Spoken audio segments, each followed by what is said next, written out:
மக்களவை தேர்தலில் திமுக 4வது இடத்துக்கு தள்ளப்படும் என மு.க. அழகிரி ஆவேசமாக தெரிவித்துள்ளார். தேனி மாவட்டம் கம்பத்தில் தனது ஆதரவாளர் இல்ல நிகழ்ச்சியில் முன்னாள் மத்திய அமைச்சர் மு.க. அழகிரி கலந்து கொண்டார். அப்போது பேசிய அவர், கடந்த தேர்தல்களில் தாம் கூறியது அத்தனையும் சரியாக இருந்ததாக தெரிவித்தார். அதேபோல் இந்த தேர்தலில் திமுக 4வது இடத்துக்கு தள்ளப்படும் என்ற தமது கருத்து நிச்சயம் பலிக்கும் என்றார். நான் ஏன் வெளியே போனோம் தேவையில்லை. எனக்கு இதுவரைக்கும் பேப்பர்ல பார்த்தனா தவிர கட்சியை நீக்கணும். எனக்கு இதுவரைக்கும் ஒரு தபால் அறிவாலயத்திலிருந்து நீக்கப்பட்டிருக்கிறார் என்ற தபால் இதுவரை வரவில்லை. ஆகவே நான் திமுகவில் தான் இருப்பேன், உங்களோடு தான் இருப்பேன்.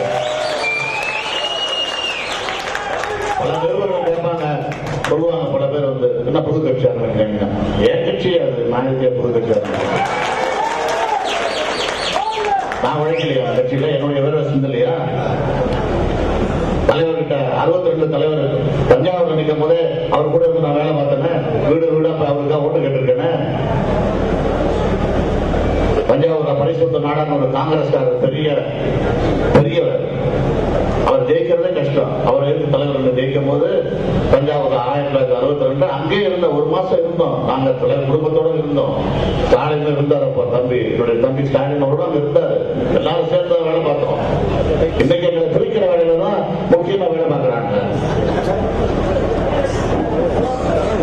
உறவு பிரிக்க முடியாது, கொள்கையில வேறுபாடு பண்ணலாம். அதாவது நான் என்ன கேட்டேன், எனக்கு மரியாதை கூட தென்மண்டல அனுபவிச்சீங்களா, எனக்கு மரியாதை கொடுங்க. என்ன கேட்டேன், கட்சி வளர்ந்ததா கேட்டேன். நான் பண்ண பெரிய தப்பு இந்த பொன்முத்தராமன் திருப்பியும் திமுக சேர்த்தேன்.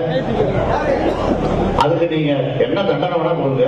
இப்ப இருக்கிற ஒரு எம்எல்ஏ அவரை கொண்டு வந்து சேர்த்தேன். அது பெரிய முட்டாத்தனம்.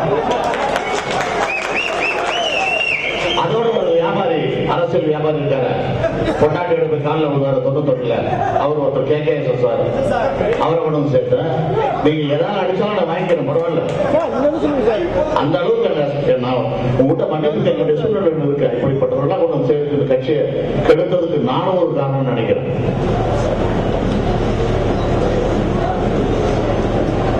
அதனால நீங்க நல்லா சிந்திக்கணும். திருப்பி இந்த கட்சியை வலுப்படுத்தணும். நீங்க எல்லாம் திருப்பி என்னோட சேர்ந்து நீங்க எல்லாம் வேலை பார்க்கணும்னா அதுக்கேற்ற முடிவை நீங்க எடுக்கணும். நான் ஒரு உதாரணம் சொல்றேன். நான் வந்து முதல்ல திருவள்ளூர் மாவட்டத்துக்கு சென்னை பக்கத்தில் திருவள்ளூருக்கு போனேன். அதாவது ஒரு மாணவன் வந்து பரீட்சை, ஒரு 5 பரீட்சை இருக்கு. கணக்கு, தமிழ், இங்கிலீஷ், விஞ்ஞானம், சரித்திரம் அப்படின்னு ஒரு 5 பரீட்சை இருக்கு. ஒவ்வொரு பரீட்சைக்கு போகும்போது என்ன நினைப்பான், இங்க பயமா இருக்குன்னு தான் பார்த்து போவான். ஐயோ இந்த பரீட்சையோட கேள்விக்காக எப்படி வரும். இப்ப முதல்ல நான் இங்கிலீஷ் பரீட்சை பரவாயில்லையோ கேள்விக்காக எப்படி இருக்குமோ அப்படின்ற முறையில தான் திருவள்ளூருக்கு போனேன். திருவள்ளூருக்கு போனா அங்க கிட்டத்தட்ட எனக்கு ஈஸியா இருந்தது. நிச்சயமாக 90 மார்க் எடுத்து விடுவேன் என்ற நம்பிக்கை இருந்தது. அதே போல ஒவ்வொரு ஊரா போனேன்.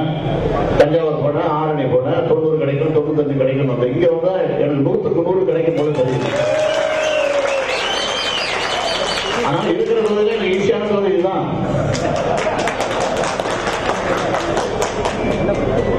புரிஞ்சிருக்கும் நினைக்கிறேன் உங்களுக்கு. அதனால இதெல்லாம் நல்லா புரியும். அதனால அம்மையார் நம்முடைய மாண்பு முதலமைச்சர் ஜெயலலிதா தன்னுடைய சுற்றுப்பயணத்திலும் சொல்றாங்கல்ல, செய்வீங்களா. அது போல புரிஞ்சுக்கிட்டீங்களா, அது கேட்டதால நீங்க நடந்துக்கணும். நான் இது ஒரு இல்ல விட ரொம்ப அதிக நேரம் பேசக்கூடாது. எல்லாம் சாப்பாடு காத்துட்டு இருப்பீங்க, பிரியாணி இருக்கு பண்ணிக்கிறேன்.